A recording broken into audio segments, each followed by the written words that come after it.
Our next talk is Johannes, who works as a freelancer and a trainer in Berlin.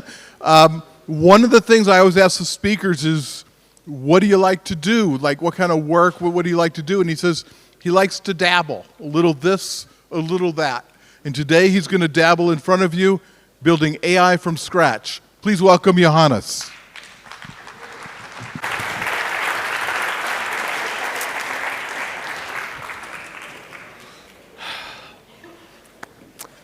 So I want to take you on a little journey today, a journey that I am currently on. And maybe a lot of you find yourselves on the same journey. Because do you like to know how things work? Yes, right? We're engineers, we want to know how things work. And so a few years ago, this whole AI revolution started, right? And we all kind of know some things, at least that's how I felt. Like, I heard terms about models and training and weights and bias and all these different terms, and I felt like I didn't really know what they mean. And maybe you felt the same thing, or the same way. Like, we have all of these amazing AI tools, and most of us have started using them, as we've seen in Peter's talk earlier as well. But how does it work? Like, how does it actually come up with things? What does it mean to train something? Like, what is actually happening deep down under the covers? And so about a year ago, I wanted to start understanding it. And a little later, I actually submitted the topic for this talk, and I was surprised when it was accepted, because now I actually had to prepare it. And so the last few weeks have been an even deeper learning experience for me, preparing these demos, preparing things for this talk, really trying to understand myself how the things that I'm trying to explain now work. So bear with me, I'm a learner just like you. I'm still learning. And in the next half hour, we want to go on a little trip together to try to understand how one of the most fundamental basic building blocks of AI work. And when we walk away from this talk understanding how that works, it will demystify a lot of the other things and a lot of the terms that you've heard. And hopefully it's going to be kind of cool. So there's going to be history. There's going to be math. There's going to be code. There's going to be integers. So, quick thing about me, this is a very old photo. This is at my first WWDC in '07. I've been doing this for a long time. I freelance. I live in Berlin with my wonderful wife, who's here today too. I do training, consulting, all that boring stuff. So if you're interested in what I do, there's my website, which I recently, after 15 years, finally relaunched. So, okay. AI from scratch, let's build and train a perceptron in pure Swift. This is what we're going to talk about. We're going to talk about what is a perceptron. We're going to build one, we're going to train it, and we're going to all do it in pure Swift. Let's get started. So, here's part of the history part. The perceptron was developed at Cornell University by Frank Rosenblatt in the 50s. And of course, he built on work by others, McCulloch and Pitts, for example, to build the first artificial neuron. And as you can see in the background, it was like this huge machine that filled a room. And it was able to do the following, as he described it, by Frank Rosenblatt, introducing the perceptron, a machine which senses, recognizes, remembers, and responds like the human mind. That was maybe a little overblown in the 50s to state it that way, but it feels like right now, we've reached that point. And this is still a building block of what we use today. So what was the perceptron? The perceptron was a binary linear classifier. That means if you had data sets that you could plot on a graph, the perceptron could find a dividing line between the two data points, between the two groups. And this is a simple example in 2D space that also works in 3D space and in 4D, 5D, 400D space, which we cannot visualize. And it was binary because it could only output yes or no, like either something falls on the one side of the boundary or on the other side. An example. Let's say you have records from patients who have been dismissed from the hospital, and you have historical data if they had to be readmitted a week later. If you had a lot of that data, you could train the perceptron on things like, maybe this is all made up, right? So age, gender, weight, length of stay in the hospital, and at the end it would have a label, was the person readmitted, yes or no?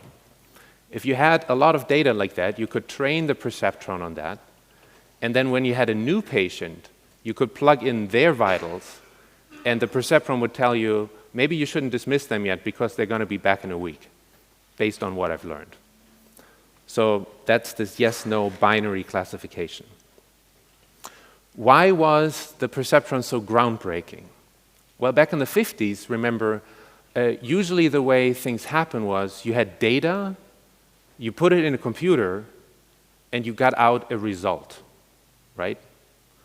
With the perceptron, you put in data, you ran some calculations on it, and you got out a program.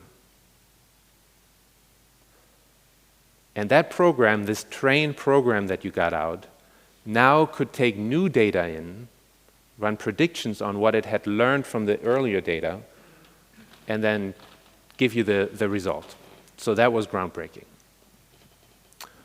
Yeah, data in, result out. So with this, with the perceptron, so a little disclaimer here. I'm going to go over some of these concepts multiple times in this talk from different perspectives. So you're going to hear some of these terms again and again and see them in code and see them visualized. So the point is that at the end of this talk, you can walk away hopefully having more understanding about what these terms mean and how they work. So one thing that's important to talk about in the perceptron are weights and biases. What are they? Well, a perceptron takes inputs, a number of inputs, right? Let's say 2.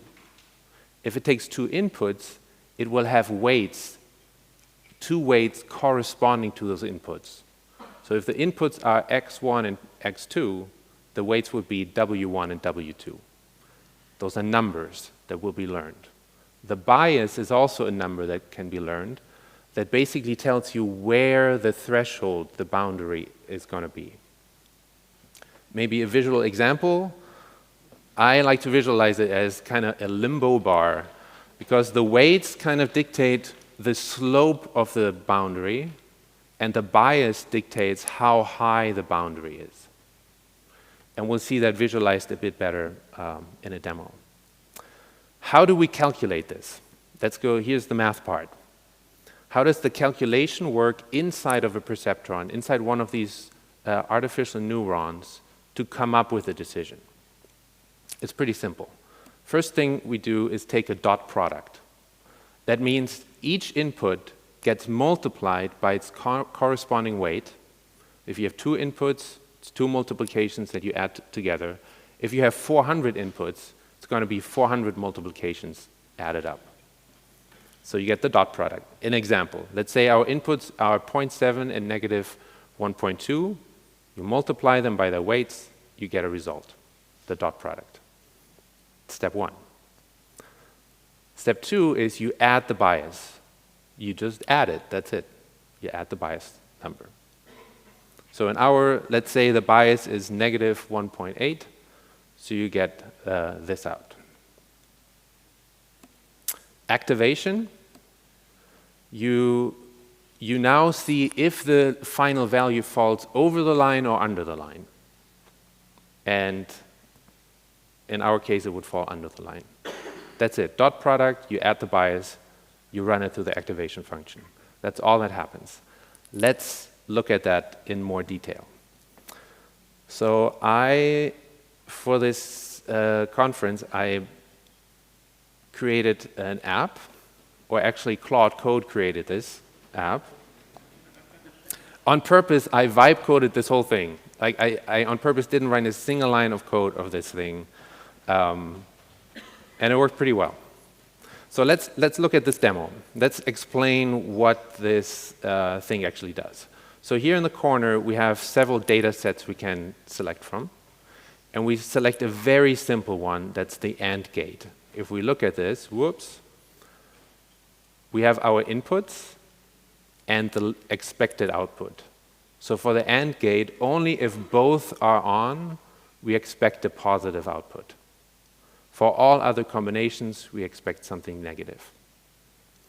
If we now look at the visualization of this, we see these training data points here, right? We see negative, negative, negative, and one positive. And this blue line is the dividing line of the perceptron. Some values fall under the line, others fall over the line. And down here, we can tweak the weights and we can tweak the bias. So if we do that, we can move the limbo bar up or down.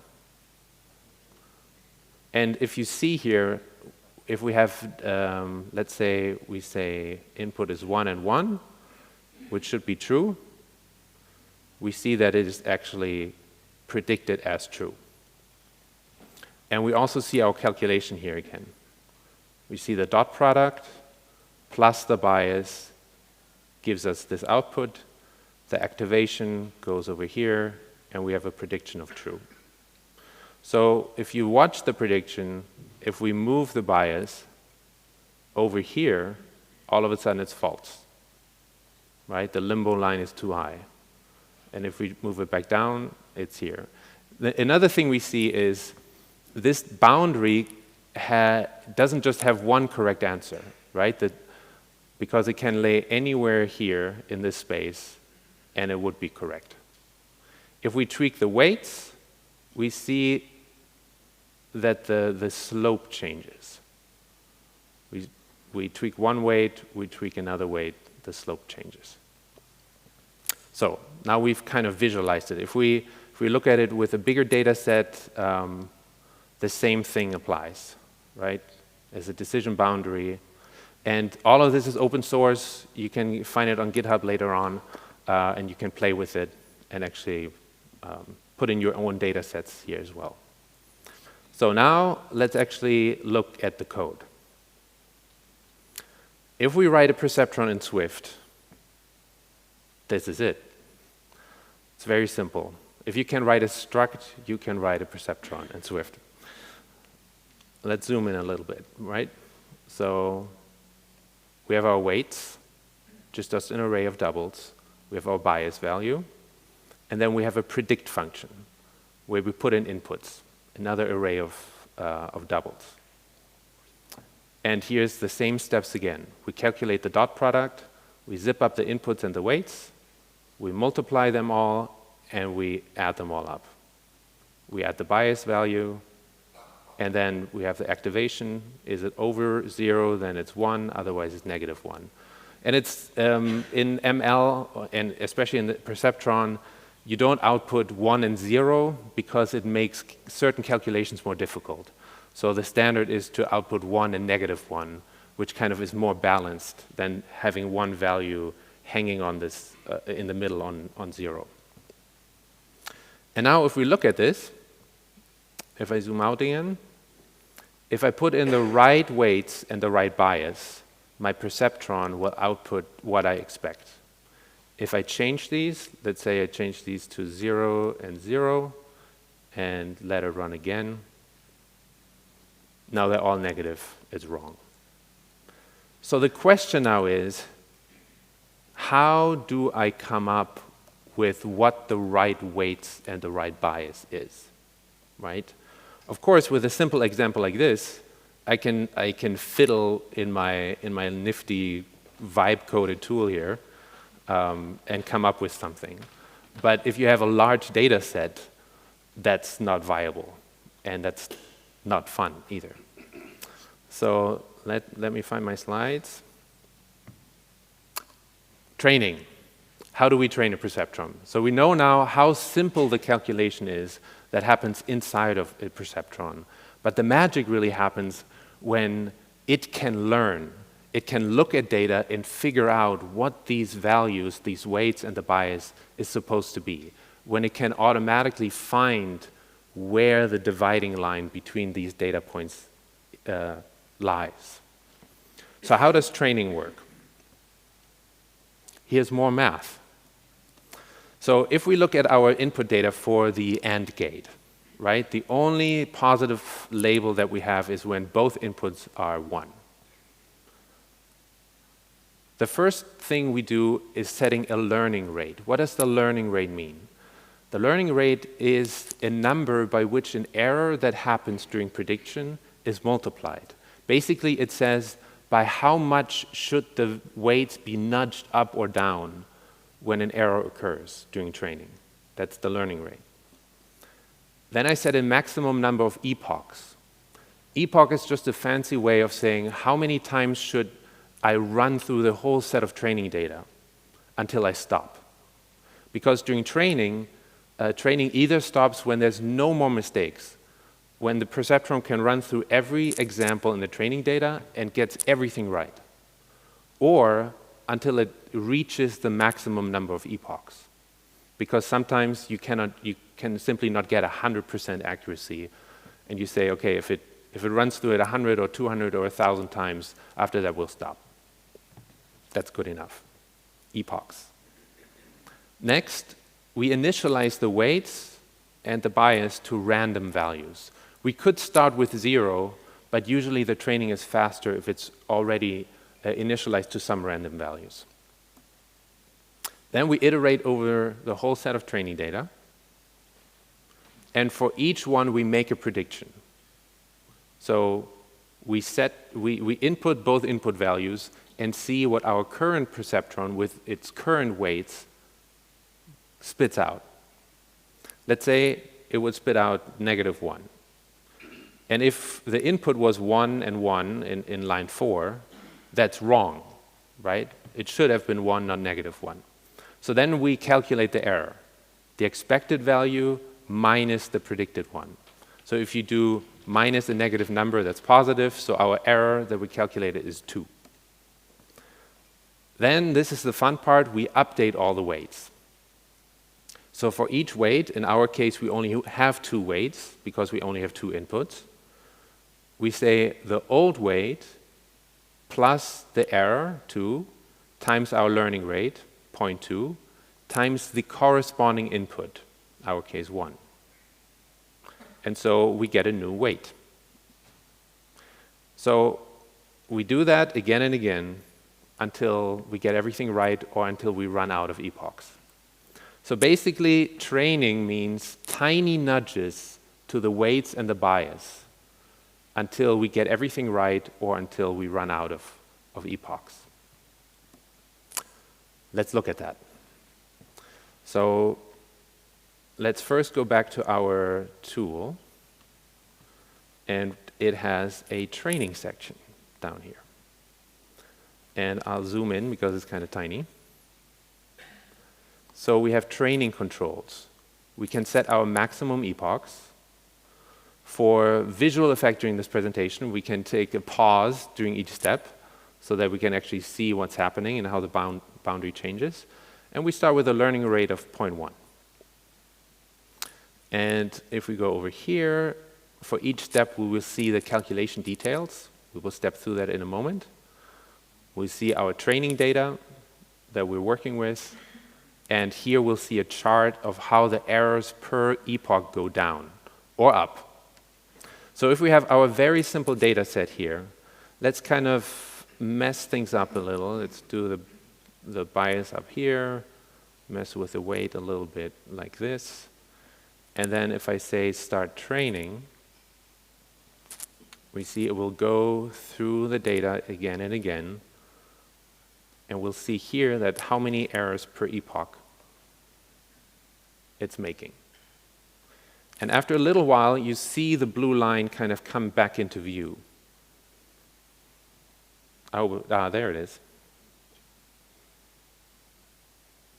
See, the slope is still wrong, and it kind of adjusts and adjusts. Slope is still kind of off. I almost got it, and there we go, probably. And there we go. So that's how training works.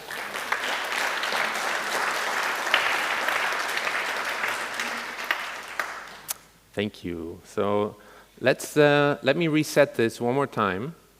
Let me just kind of be just a little bit off.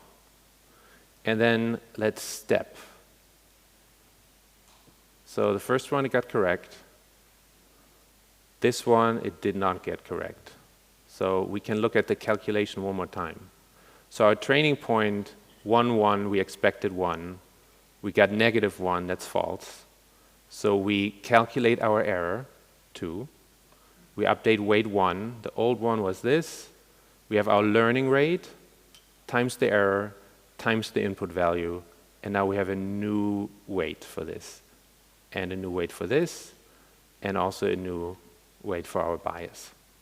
And whoops. And if I step again, these are correct, correct, correct, correct, correct. So it only took one nudge to get the line in the correct space. Now let's look at it in code, right? I can show you a lot of graphs, but it's only interesting if we can actually do it ourselves, right? So we have 3 data sets here that are very simple. We have an AND gate, which we've already looked at. The OR gate means everything is positive except for when both inputs are negative. And then we have an interesting case that we'll look at in a moment too. It's the XOR gate that the perceptron cannot find a dividing line for.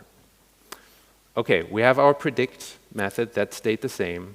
Let's look at how the training works in Swift, right? So we have our number of epochs. How many times will we go through the data set? We calculate how many mistakes we made. And then we have our data set, which, as you see here, is an array of tuples, right? This is the input, and this is the expected output, our label. So we go through them. We make our prediction. I don't want that. There we go. We make our prediction. We calculate our error, expected minus what we got predicted. If the error is not 0, that means we made a mistake, and we apply our weight updates. New weight is the old weight plus error times learning rate times corresponding input. And we update it. We also apply the bias update, same calculation. The only difference is this is a fixed value of 1, because the bias is a fixed value that does not depend on the inputs. So the input here will always be 1. And then we update it, and we keep going until we have no mistakes, and we say it converged. Let's look at this. So if we train it just here in our playground, let's train it first on our AND gate. I press play, and let's hope it works. We start off here, epoch 1, let me make this bigger, okay. Epoch 1, we had our inputs, updated the weights, made 2 mistakes, another 2 mistakes. Now there's 1 mistake, and finally in epoch 6, it converged and say no more mistakes. And that's how in pure Swift you can train a perceptron. Let's try another data set, just to show that this is not hard-coded to always have the same result. So if we look at the OR gate, things should be different, right? And so now it only took 4 epochs to converge, and it found the right dividing line to now have a trained perceptron that can solve the OR gate. Let me go back to our visualization right here. And if we look at our OR gate here, we see, and let me adjust this value just a little bit, get it out of the way. Oh. We see if we want to train the XOR gate, let me adjust this value here, parse data, and move this out of the way, 0.5. Now we see there's no way to draw a straight line to divide this data set. If we divide it this way, we have one blue dot on the left and a red dot on the left. The same if we divide it this way or that way, it just doesn't work. And if we train this one, if we start training, we will see it will never converge. It will just keep trying because there's no way for it to find a dividing line. And that was one of the big criticisms of the perceptron when it first came out. Minsky wrote a book with a co-author about the perceptron and criticizing exactly this, that it cannot even solve something as simple as the XOR gate. And that led to the first AI winter, where funding stopped. People said, AI that is a mistake, we won't put any more money into it, because it cannot solve the XOR gate. Yeah. So we'll stop training. Okay, let me go back to my slides, if I find them. A little bit more about history. The Mark I perceptron, as we saw in the first slide, or in the beginning, was actually a huge piece of hardware that filled a room. And the really cool thing about it was that you didn't just input numbers into it, but it actually had a camera, and it could be trained on detecting faces and classifying faces based on a picture of a face, whether it's male or female. So there's actually a YouTube video, which I took these screen grabs from. They would manually train it. They would take photos of people, put it under the camera, and it had a 20 by 20 grid of photo, whatever, detectors that could detect these images. And someone would swap them out and then select right or wrong, man or woman, to train this perceptron manually. It must have taken forever. And then they were able to show it a new picture that I hadn't seen before, and it would light up either man or woman. But under the hood, it was the same calculation that we just walked through, and the same training calculation. So 20 by 20, just a number that represents the grayscale value of the corresponding pixel. That means that's just numbers. We're looking at 400 inputs. So you can turn a picture into 400 numbers that represent that picture. That means now that it's numbers, you can use it to train a perceptron. That means you need 400 corresponding weights for these 400 corresponding inputs. Our perceptron can do that. We can do that. We can do that in Swift. So for our last demo, we have another tool. I call it Perceptron Face, that takes a publicly available data set, UTK Face, which has about 25,000 pictures of faces of people, and they're classified by age, gender, and some other characteristics.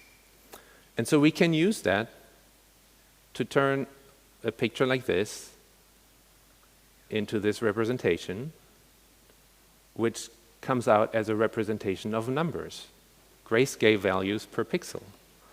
And that's a lot. It's a lot of numbers. And we don't deal with two input values anymore as our very simple AND or OR gate. Forget that. We now have a table that goes from pixel 1 all the way to pixel 400.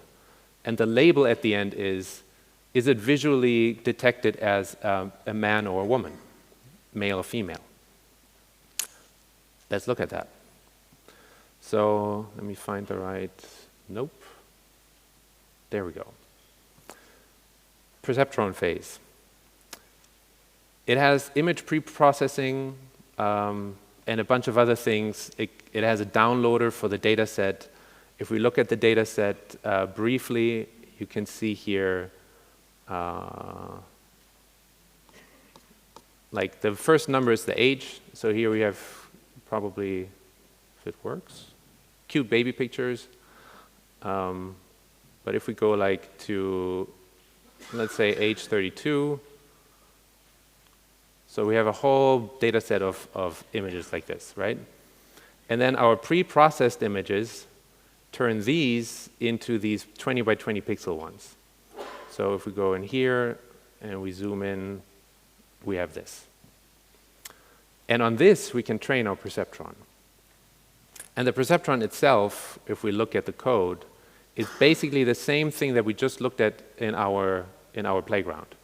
So we have an input size that we give so that it can randomly initialize the weights. We have our prediction function, same thing, weighted sum, dot product plus bias, and the activate function also just looks, is it over 0 or not? And then down here we have our training function that also takes the data set, learning rate, and so forth. So if we start this thing and we train it, let's say we train it on 100 epochs.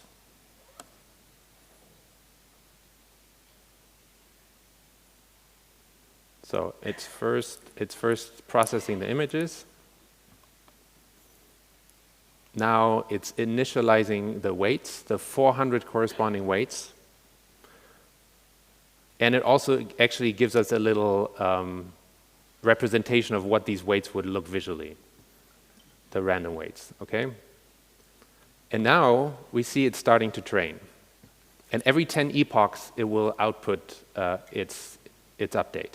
So it started off with 70% accuracy, went up to 85, 86, and so forth. So I won't let it run all the way through now because I think we're running out of time. But alas, I have prepared this already, and we have trained weights ready. And we see them right here. So I did this earlier, and now what we can do is we can actually run prediction on images that it hasn't seen before. And if I look in my sample images, for example, we have one of our speakers, and another one, and another one, and our host, Daniel. So let's see, I hope it gets these right. That would be embarrassing. So if we do Swift run, and we predict speaker 1, let me make this a bit bigger for effect. So speaker 1 is right here. Let's see what happens. Male, prediction male. It worked, it worked. Okay, let's do another one. Let's do 2. So we have speaker 2. Female, it works, it works. Very cool. Okay, let's do the other ones also. Speaker 3, Sarouche. I hope your hair doesn't mess up the perceptron. Male, it works. All right, last one, Daniel. Okay, let's do this one, and we got another male. So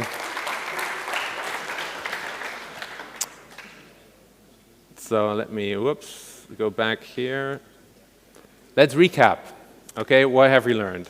Perceptron is a binary linear classifier. It still plays a role today. It's an artificial neuron, and it's very, very fundamental to understand how weights biases work in modern AI. Weights tell how important each input is, how important each corresponding input is. The bias is the threshold a value has to go over, has to cross.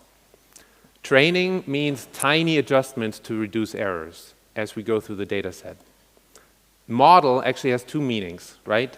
It can mean, when we use that term, how the neurons are connected, or the blueprint, the architecture of a model. But model also means the weights and biases after training. So if you download a model that has 6 billion parameters, that means that 6 billion weights and biases, 6 billion knobs that can be turned. So in our super simple example where we had 2 weights and 1 bias, that's a model, that's a 3-parameter model, because you have 3 knobs you can turn. If you download Llama 4 or something that has 6 billion weights or parameters, that's 6 billion knobs that can be turned, right? The question is, where do we go from here? Like, I'm super curious and eager to learn more about how this stuff works, and I'm still on that journey. And one book that has helped me a lot that I read last year is Why Machines Learn: The Elegant Math Behind Modern AI by its author. And, it's a super interesting book. I actually listened to it as an audiobook, which is very weird when you go running and you have lots of formulas read to you. And I didn't understand everything, but I want to reread it again and keep learning, because I think this stuff is super important and interesting for us to understand. And I want to close with one appeal to keep learning.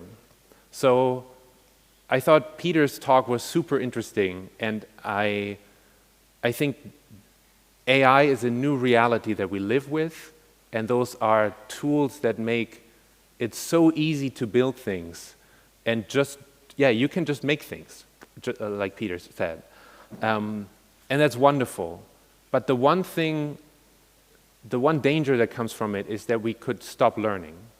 We could just let the AI do stuff for us, implement things for us, and lose our curiosity on actually understanding how stuff works.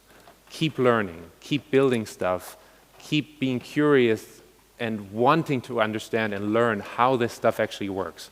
Because I think we're at a turning point where the ones who will understand how this stuff works, they can keep building tools. We're not just tool users, we're tool makers. And we want to keep doing that. And with that, thank you so much.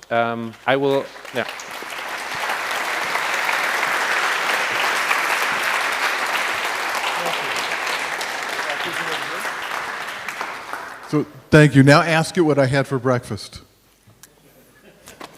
You got a bunch of questions, but also in your model, you had a fixed number of epochs that was your maximum instead of waiting until the error was less than a certain amount. Can you talk about how you decide how to set up the algorithm? Oh, that's a good question. So this works, right? Yeah. I mean, it should stop after it reached its conclusion. So if it converges, it should stop. If it didn't, then that's a bug. Like, it shouldn't keep going. If the epochs, if the epochs are higher than what is needed to get a perfect result, it shouldn't keep going. Yeah. Thank you.